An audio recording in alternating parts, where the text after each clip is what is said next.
प्यारे दर्शकों, गरुड़ महापुराण के एक नए भाग में आपका स्वागत है।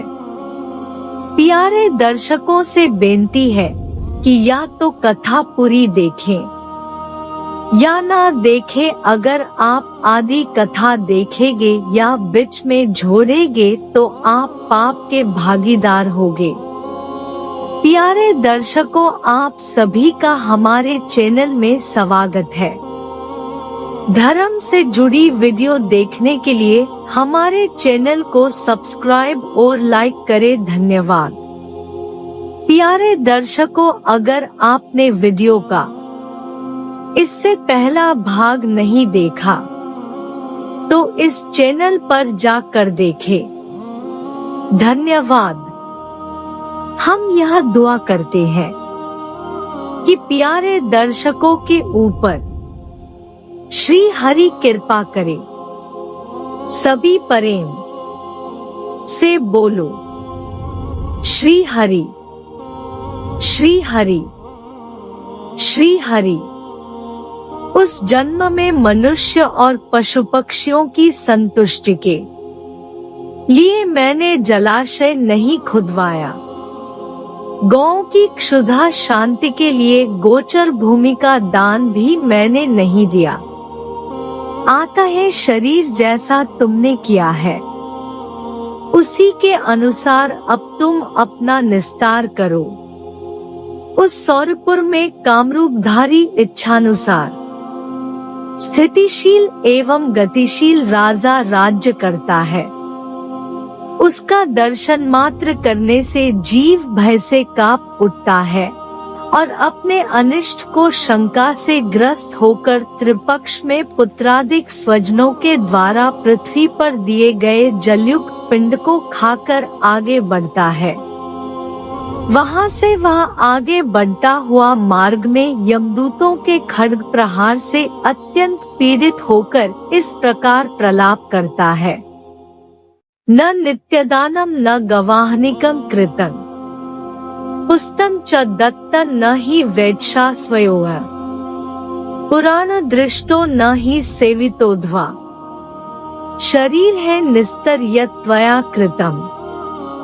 हे शरीर, मैंने जलादि का सदा दान नहीं दिया है, न तो नियम से प्रतिदिन गाय के लिए अपेक्षी गोग्रास आदि कृत्य किया है और न तो वेदशास्त्र की पुस्तक का ही दान किया है। पुराण में देखे हुए मार्ग, तीर्थयात्रा आदि का मैंने सेवन नहीं किया है। इसलिए जैसा तुमने किया है उसी में अपना निस्तार करो।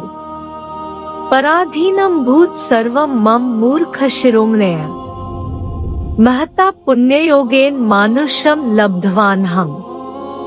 बहुत बड़े पुण्यों को करने के पश्चात मुझे मनुष्य योनि प्राप्त हुई थी, किंतु मुझ मूर्खाधिराज का सब कुछ पराधीन हो गया, अर्थात मनुष्य योनि प्राप्त करके भी मैं कुछ सत्कर्म न कर सका।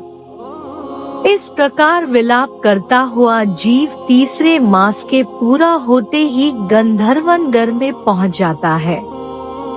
तदंतर समर्पित किए गए तृतीय मासिक पिंड को वहां खाकर वह पुनः आगे की ओर चल देता है। मार्ग में यमदूत उसको कृपाण के अग्रभाग से मारते हैं, जिससे आहत होकर वह पुनः इस प्रकार विलाप करता है। मया न दत्तं न हुतं हुताशने तपो न तप्तं हिमशैल गह्वरे न सेवितम गांगम हो महाजलम। शरीर है निस्तर यत् त्वया कृतम 5110:8। मैंने कोई दान नहीं दिया, अग्नि में आहुति नहीं डाली और न तो हिमालय की गुफा में जाकर तप ही किया है। अरे, मैं तो इतना नीच हूँ कि गंगा के परम पवित्र जल का भी सेवन नहीं किया। इसलिए है शरीर, जैसा तुमने कर्म किया है उसी के अनुसार अपना निस्तार करो। हे पक्षिण, चौथे मास में जीव शैलागमपुर पहुंच जाता है। वहां उसके ऊपर निरंतर पत्थरों की वर्षा होती है। पुत्र के द्वारा दिए गए चतुर्थ मासिक श्राद्ध को प्राप्त कर वह जीव सरकते हुए चलता है हो गई, किंतु पत्थरों के प्रहार से अत्यंत पीड़ित होकर वह गिर पड़ता है और रोते हुए यह कहता है, न ज्ञान मार्गो न च योग मार्गो, न कर्म मार्गो न च भक्ति मार्गा, न साधु संगात किंपि श्रुतमया, शरीर है निस्तर यत् त्वया कृतम। मैंने न तो ज्ञान मार्ग का सेवन किया, न योग मार्ग का, न कर्म मार्ग और न ही भक्ति मार्ग को अपनाया और न साधु संतों का साथ करके उनसे कुछ हितैषी बातें ही सुनी है। आता है शरीर तब जैसा तुमने किया है उसी के अनुसार अपना निस्तार करो। मृत्यु के 5वें मास में कुछ कम दिनों में वह क्रौचपुर पहुंच जाता है। उस समय पुत्रादि के द्वारा दिए गए 59 मासिक श्राद्ध के पिंड और जल का सेवन करके वहां एक घड़ी विश्राम करता है। हे कश्यप पुत्र, इसके बाद छठे मास में जीव क्रूरपुर की ओर चल देता है। मार्ग में वह पृथ्वी पर दिए गए 5 मासिक पिंड को खाकर जलपान करता है। तत्पश्चात वह क्रूरपुर की ओर फिर बढ़ता है, किंतु यमदूत मार्ग में उसको पट्टिशों अस्त्र विशेष द्वारा मारते हैं, जिससे वह गिर पड़ता है और इस प्रकार विलाप करता है, हाँ माता पितर भ्रात सुताहा हा मम स्त्रिय युष्माभिर्नोपदिष्टो मवस्था प्राप्त ईदृशीम।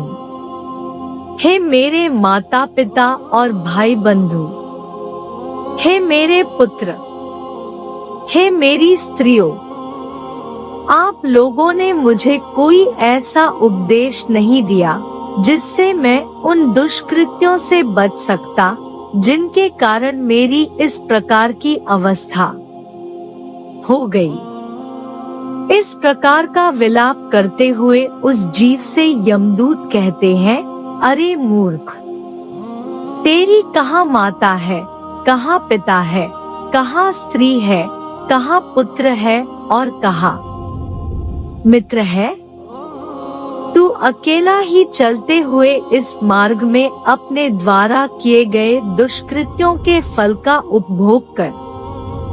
हे मूर्ख, तू जान ले इस मार्ग में चलने वाले लोगों को 111 दूसरे की शक्ति का आश्रय करना व्यर्थ है।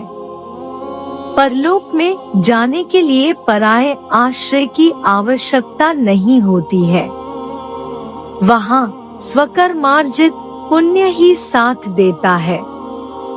तुम्हारा तो उसी मार्ग से गमन निश्चित है जिस मार्ग में किसी क्रय विक्रय के द्वारा भी अपेक्षित सुख साधन का संग्रह नहीं किया जा सकता।